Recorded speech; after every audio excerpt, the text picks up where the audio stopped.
So our final speaker for today is Trustee John Kalmar. I was going to ask you, John, I haven't seen Roger in so many years. Is he still alive and well? Absolutely. Absolutely. Okay, we have not seen a Mayor Burns sighting for a while. But John's going to tell us about all the exciting things going on in the village of Vernon Hills. So welcome, John Kalmar.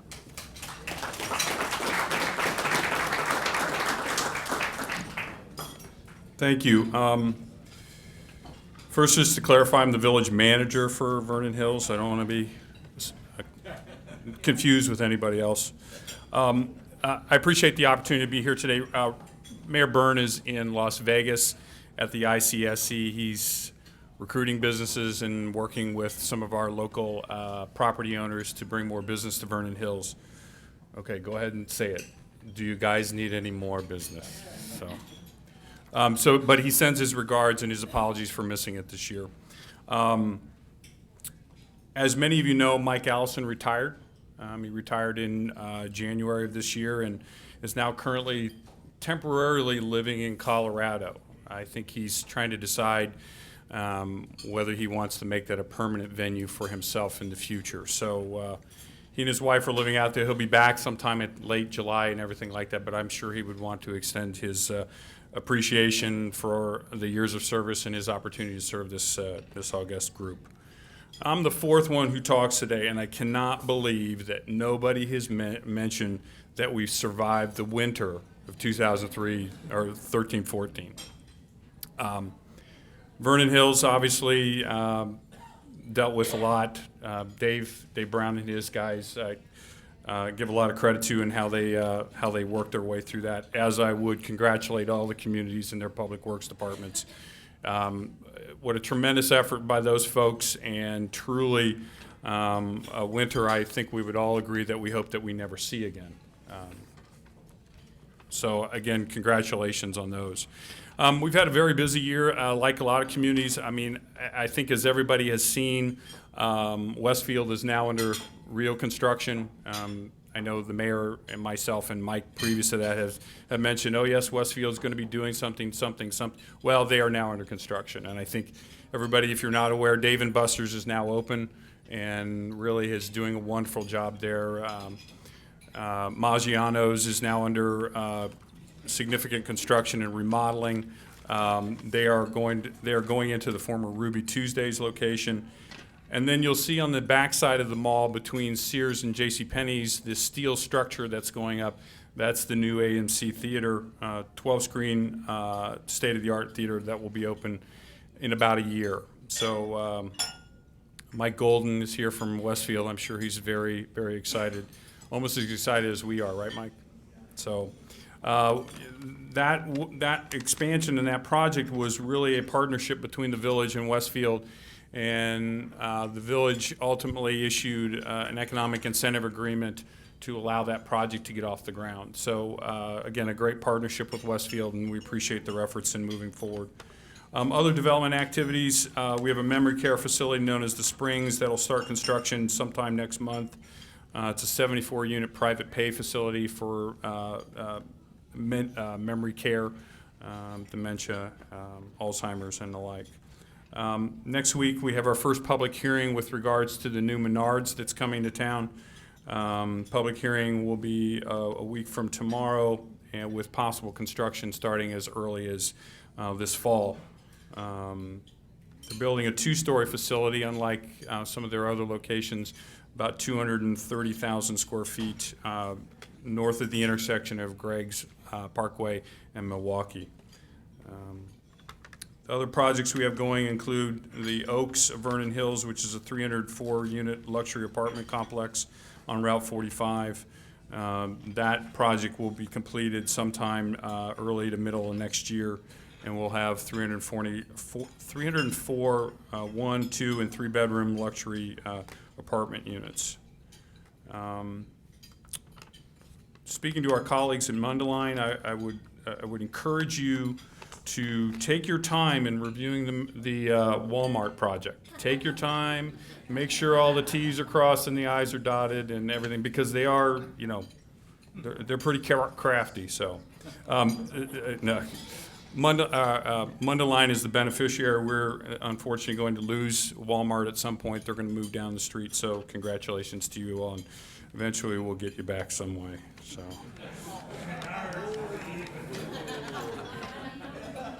Okay, you're right.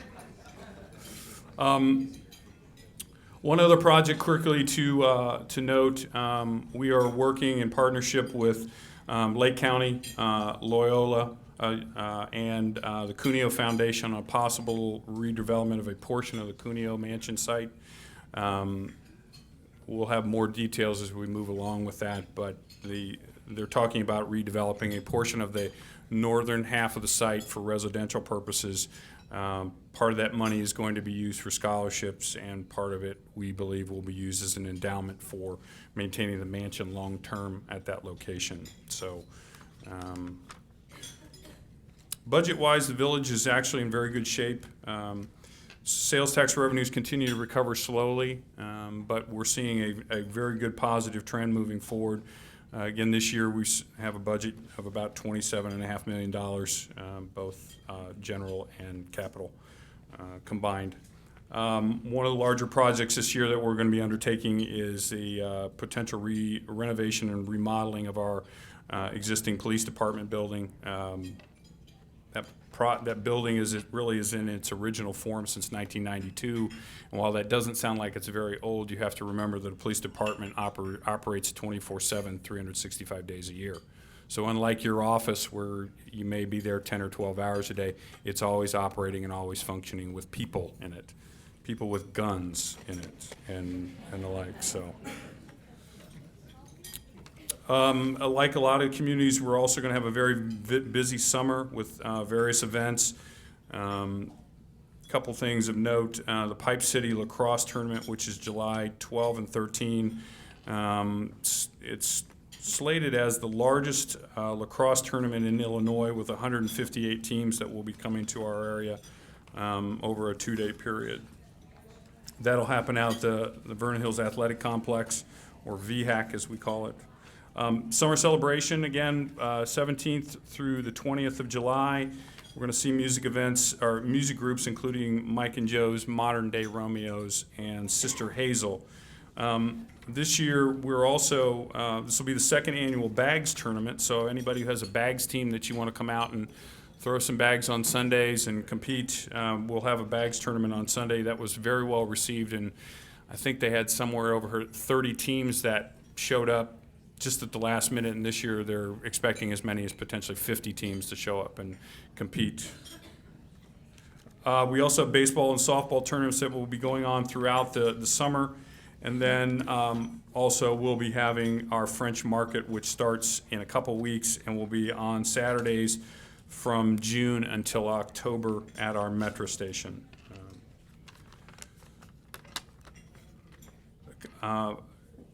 Finally, a couple of issues, and I will echo Mayor Wepler's comments with regards to the state and the legislature and the like. Obviously, from the local municipal standpoint, we need to constantly monitor the state to make sure that they're not impacting our revenue sources, and especially with the local government distributive funds that are an important element to the funding of all of our operations. Clearly, with the deficits that's running downstate right now and the issues that they're facing and the discussion about making certain taxes permanent, we're concerned that we need to protect this revenue source for the municipal communities in this area. An impact on this fund, for instance, if it was totally diverted, would impact us to the tune of almost $3 million. So with revenues, that would equate to about a 20% hit on our revenues. The other things to keep in mind, and again, as Mayor Wepler indicated, obviously municipalities have significant concerns about the enhancements that are offered to, pensions, and again, public safety pensions have really been the targets of those. So we need to help our legislators know and understand what those impacts are going to be on our communities when they continue to change the benefits and provide enhancements without understanding the total financial impact that we will experience at the local level.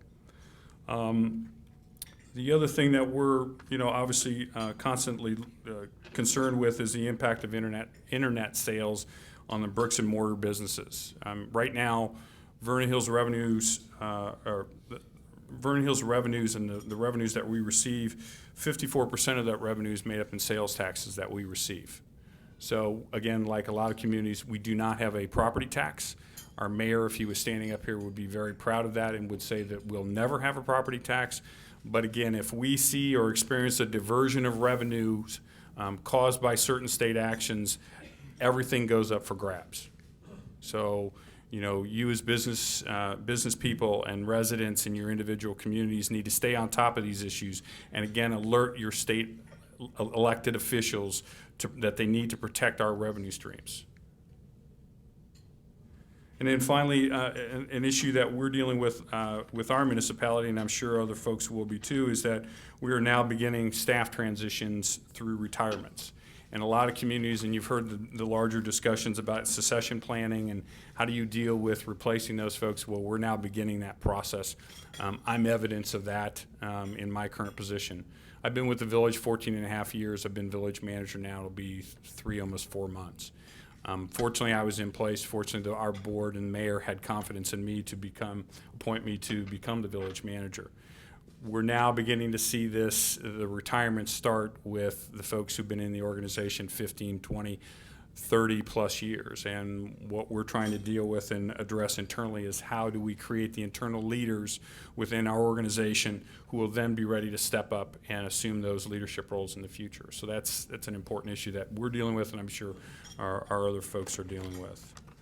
And then finally, to our colleagues in Green Oaks, I can tell you without hesitation that Vernon Hills also has turtle crossing signs, and that we have achieved national recognition for these based on Dave Brown's interviews with NPR, et cetera, actually right around the corner here in Gregg's Landing. So I appreciate the time and look forward to answering any questions that you may have. And again, thanks for coming today.